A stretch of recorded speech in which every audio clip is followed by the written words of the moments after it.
Si ton renouvellement hypothécaire arrive en 2025, regarde mon vidéo jusqu'au bout, ça vaut vraiment la peine. Bonjour, mon nom est Cathy Lebarbé, je suis courtier hypothécaire et aujourd'hui je te parle des renouvellements hypothécaires et qu'est-ce qu'on doit faire en fait quand on arrive à ce moment-là.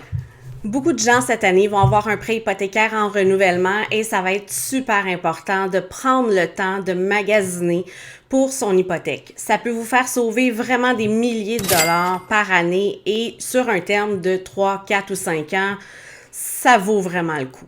La plupart des gens vont recevoir leur renouvellement hypothécaire et vont se dire ça va être compliqué.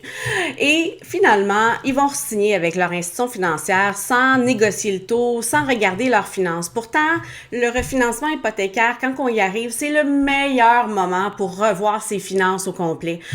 C'est là qu'on a la porte ouverte, en fait, à revoir le tout. Donc, c'est pour ça que c'est important d'appeler un courtier hypothécaire et de revoir ensemble les stratégies. Qu'est-ce qui peut être fait? Est-ce que c'est juste de renouveler notre hypothèque? Est-ce que c'est de refinancer notre hypothèque? Est-ce qu'on a des projets à court, à moyen ou à long terme? C'est là le moment d'aller chercher de l'information et de voir la plus-value d'un courtier hypothécaire. Notre expertise, là, elle est là pour vous et en plus, c'est gratuit de faire affaire avec nous. Donc, je te conseille de communiquer avec moi si tu as des questions, si ton renouvellement hypothécaire approche. Et en fait, quand on est à moins de 6 mois d'un renouvellement hypothécaire, c'est le bon moment pour appeler son courtier hypothécaire. Je te souhaite une belle journée.